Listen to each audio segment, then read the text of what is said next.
Na raiz de algumas das questões doutrinárias mais difíceis da fé cristã está a falta de entendimento do amor de Deus e sua relação com a graça de Deus.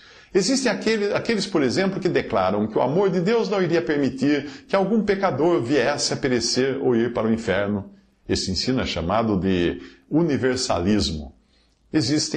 Há 5 anos atrás, o líder de uma mega igreja chamado Rob Bell escreveu um livro nesse sentido, no qual ele afirma que as pessoas recebem uma eternidade de oportunidades após a morte para responderem ao amor de Deus, e por isso ninguém iria se perder no final.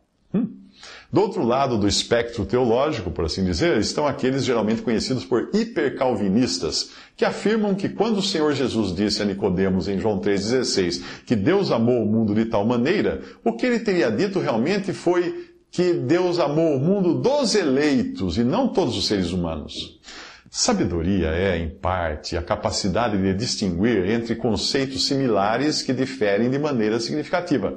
Os conceitos de amor e graça, apesar de estarem intimamente ligados, não são usados indistintamente nas Escrituras. Em 1 João 4, nós lemos que Deus é amor, e entendemos por essa expressão que amor é a natureza inerente de Deus. Alguém já disse que a declaração de que Deus é amor nos revela a energia de sua natureza, enquanto Deus é luz, em 1 João 1,5, nos fala da pureza de sua natureza, a qual exige justiça.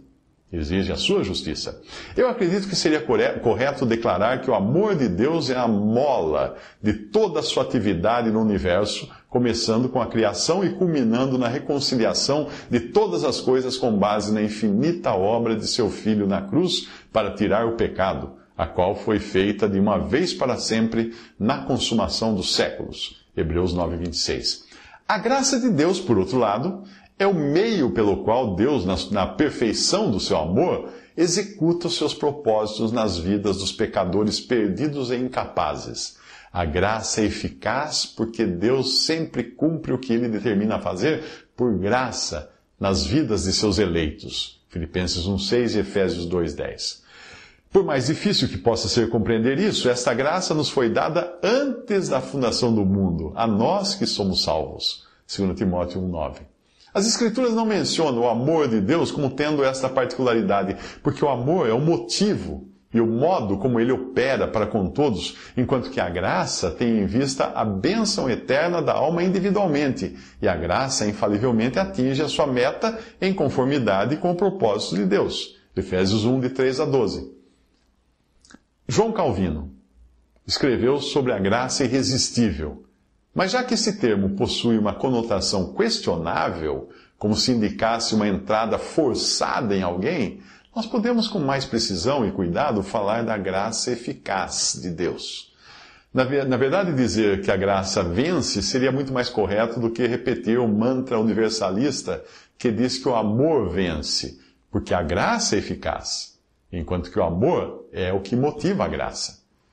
E que tremendo motivo foi o amor de Deus. Tanto que podemos declarar e pregar enfaticamente que Deus amou o mundo de tal maneira que deu o seu Filho Jesus como propiciação por todo o mundo, 1 João 2,2. E que todos os homens são convidados tanto a irem a Ele como a se arrependerem, já que a propiciação permite que Deus seja misericordioso ao mesmo tempo em que permanece perfeitamente justo.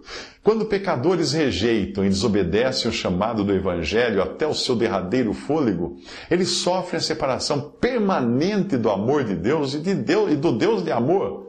Romanos 8:39, Mateus 22:13 e Lucas 14:24.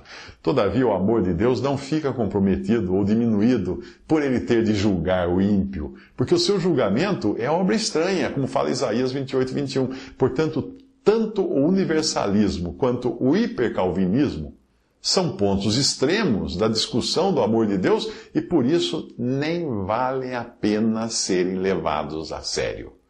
Mas graça é o favor imerecido de Deus para com pecadores individualmente, os quais não são nem um pouco melhores do que os que perecem.